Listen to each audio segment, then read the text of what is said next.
ब्राह्मण की कथा। श्री नगर में एक गरीब परिवार था। उसमें दो भाई थे। दोनों भाई विवाह के योग्य हो गए थे, लेकिन गरीबी के कारण उनका विवाह नहीं हो पा रहा था। जैसे तैसे उन्होंने अपने गांव वालों से कहा कि हमारे घर में जैसे विवाह नहीं हो पा रहा, हर कोई भी हैरित भी नहीं है, और कोई औरत भी नहीं है, तो घर में खाना खाना पानी बनाने की बहुत तकलीफ होती है। और हम लोग जब कुछ भी काम के लिए निकलते हैं तो घर देखने वाला कोई भी नहीं रहता है। तो सबसे कहा कि कोई भी अगर लड़की हो, कोई भी गरीब चुनिए तो हमारे घर में शादी करवा दो। तो फिर जैसे तैसे गांव वालों ने शादी लगाई। एक गरीब घर की लड़की भी, जिसका विवाह बड़े वाले भाई से के साथ संपन्न हुआ। अब वो बहू बनकर घर में आई, तो जब गरीबी थी तो गरीबी का पता नहीं तो चलता ही। जब जब घर में लड़की आ गई तो उनके घर में खाना पानी बनने के लिए कुछ भी ना रहे। बहुत ही विपत्ति का समय था। खाने पीने की व्यवस्था नहीं हो पाती थी। एक दिन घर के बाहर में खड़ी थी तो वहां देखा कि कि अनजान माता की दूर दरिया में बहुत सारी सुहागने पूजा के लिए आ रही थी। तो वो पूछती है, आप लोग कहाँ जा रहे हो? तो वे लोग क्या बताती है कि वहाँ यहाँ नगर में एक सेम है, उनके घर में हाँ जी चना ले ला साथ साथ अपने आप निकालो। अच्छा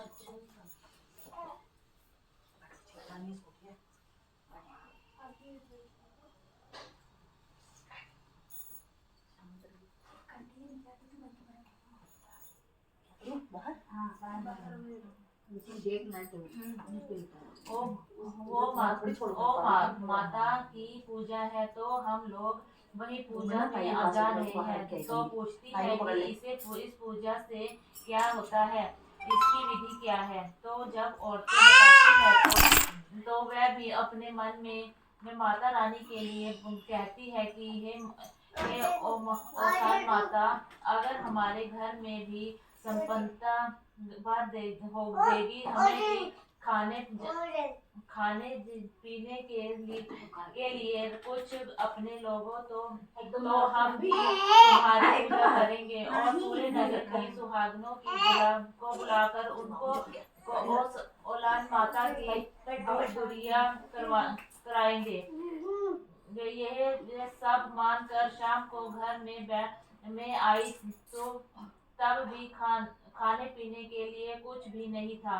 तो अपने पति और देवर से कहती है कि तुम लोग आप घर के बाहर आओ और जो कुछ की भी रास्ते में मिलता है वही ले करके चले आना।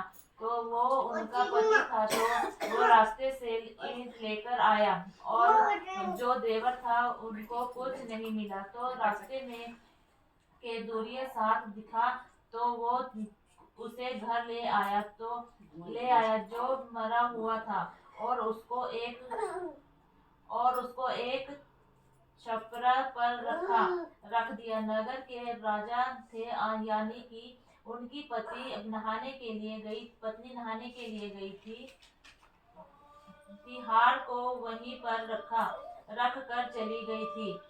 वहां पर कौवा सुबह के समय पहुंचा तो उसने उस हार को उठा लिया और ला करके उनके पानी पर छत पर छवि पर बैठा गया और उसको वहीं रख दिया। फिर जो मांगा जो मरा हुआ सांप था उसको देखने लगा। रानी जो है वो बहुत बेचैन हो गई और राजा सुबह से कहने लगी हमें हमारा हार चाहिए, क्योंकि वो हार गायब हुआ है। यह हार हमारे पिताजी ने हमें बहुत ही प्यार से दिया है, और वो हार हमारा पुश्तैनी हार है। तो वो हार हमें चाहिए। तो राजा ने पूरे नगर में ढिंढोरा पिटा दिया कि जो भी हमें वो हार हमें ढूंढ के ले आएगा, उसको हार हम एक नगर उपहार में दे देंगे। जब किसी ने चुराया ही नहीं, जब किसी ने लिया ही नहीं, तो किसी को क्या क्या पता कि वो हार कहाँ है। तो हार किसी को मिला नहीं, तो वह ब्राह्मणी थी। वो अपना खाना बनाने लगी, तो लकड़ी से नहीं तो छावनी में से कुछ लकड़ी निकालने लगी, और उसी से वो आग आग जला लेती है। फिर जब आग या लकड़ी लेने जाती है, तो देखती है हार वहीं पर पड़ा होता है। फिर जल्दी से उसको उठाया और देखा। फिर उसको लगा कि यही वाला ढिंढोरा पिटवाया था। फिर वो अपने पति और देवर को लेके राजा के पास के महल में गई, बताने कि हमारे के पास हार है कि तू ना जब मैं छाप पर गई, तो पता नहीं कैसे ये हार वहां पर पड़ा हुआ था। राजा वो हार जब रानी को दिखाते हैं, तो रानी को हार अपना पहचान लेती है कि यही हार अपना पहचान लेती है, यही हार है हमारा जो गायब हुआ था। तो राजा बहुत खुश होते हैं। तो जैसे कि राजा ने कहा था कि जो